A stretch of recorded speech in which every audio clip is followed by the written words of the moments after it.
Okay, Ms. Merchant, Mr. Steele, and I apologize. Mr. Susar, Judge. One more time? Susar. What, spell your last name for us? Susor. Sierra, Uniform, Sierra, Oscar. You're a good man. Good man. Okay, all right. Okay. All right. Thank you, sir. Okay, Mr. Susar as well. All right, counsel, I've made a clarification or to the order of contempt. Mr. Steele, I am going to hold you under, still hold you in summary criminal contempt pursuant to OCGA 15-1-3, subpart 3, for your failure to comply with my earlier order today. I'm going to order that you be taken into custody, incarcerated in the Fulton County Jail for no more than 20 days for this contempt. Those 20 days consisting of every weekend for the next 10 weekends. And you'll be reporting to 901 Wright Street Northwest, Atlanta, Georgia, 30318 at 7 p.m. on Fridays. You'll be released on 7 p.m. on Sundays. And it's to commence this Friday, June the 14th at 7 p.m. and not to end until Sunday, August the 18th at 2024, 7 p.m., subject to further order of this court. And that will be entered and e-filed, and you may take whatever steps you and your counsel deem appropriate after that. Okay? Can I ask a question? Sure. I'm going to file a notice of appeal, but for whatever reason that doesn't take, and you don't give a bond, then I'd ask that I can be with Mr. Williams and we work on our case all weekend, for all those weekends. Otherwise, I can't prepare. I speak with Mr. Williams all the time. That's up to you, and sir. I will, sir. If that comes to pass, you have my support. I will talk with our sheriff, and we may be able to make that work. Okay, if that should occur. Okay. All right. Okay. All right.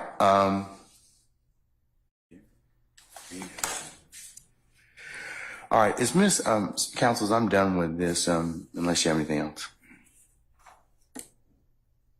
All right. Thank you. Thank you, Miss. Thank you, Miss Merchant and Mr. Susar. Thank you. Okay. All right. May we get a copy of that?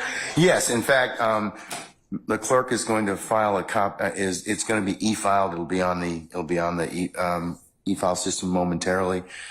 You should be able to get a copy of it from there, directly download from there. And Judge, Ms. Merchant and I will file entries of appearance on behalf of Mr. Steele. Sure, that would be great. Thank you so much. Okay, all right.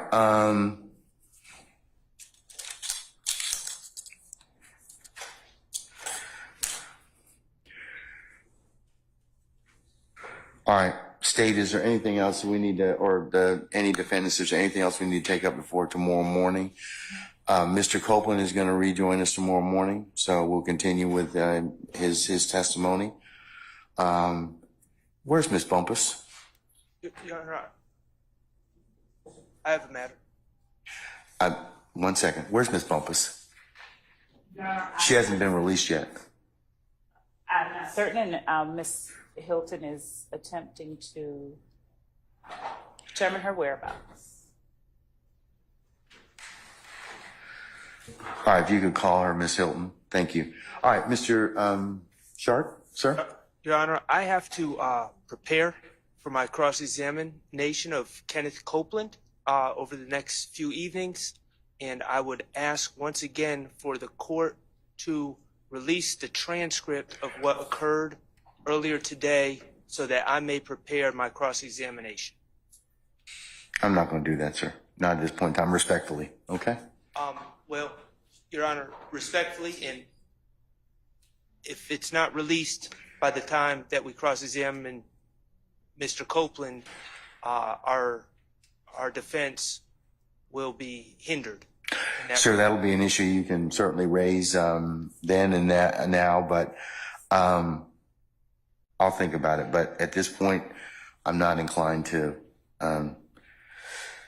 release the transcript of the court's ex parte hearing because of the way it was the way it was disseminated.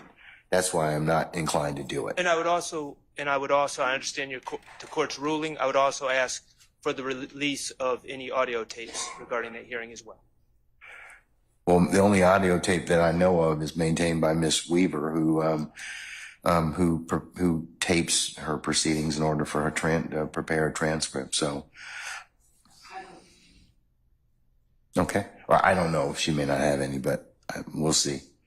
Okay. Your Honor, good evening. Carson Matthews on behalf of Mr. Cooley.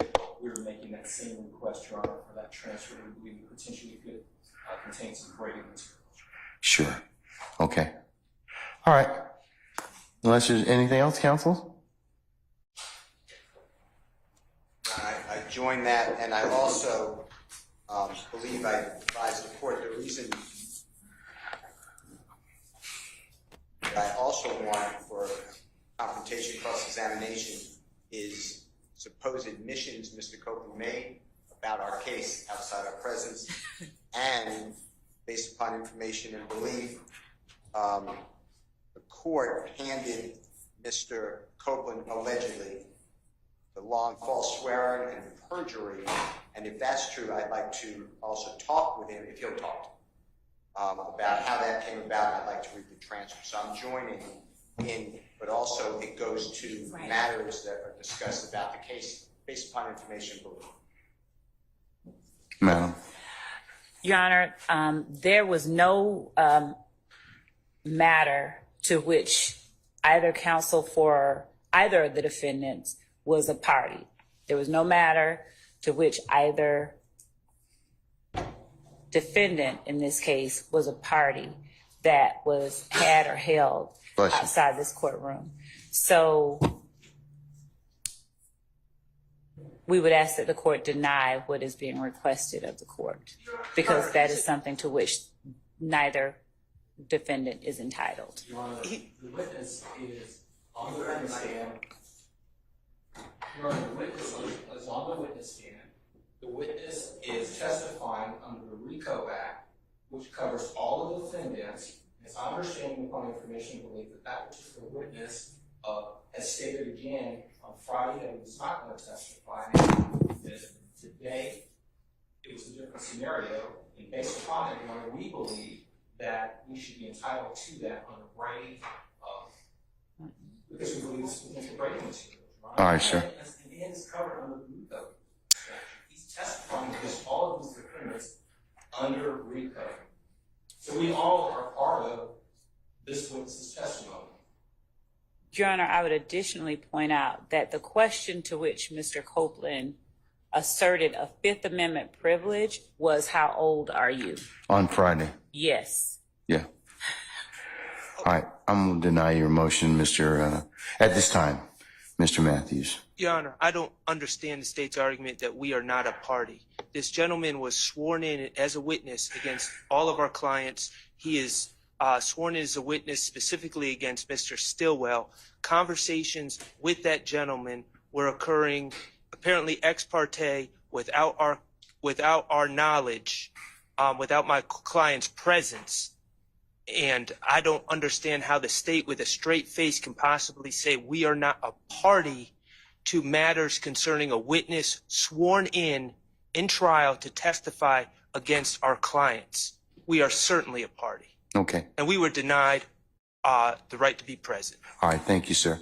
I'm still going to deny it. All right. Anything else? We would ask for a copy of that transcript since it's germane to the contempt. So we will be asking for that in the court reporter. I assume it's this court reporter, since that is. It's an ex parte matter, so you're not going to get it unless the appellate court wants to see it, if it's accepted. So, but I'm not going to give it to you at this point in time. I assume the Harvey rule applies. Yes, sir. Thank you. All right. All right. See y'all tomorrow morning, okay? 9:30.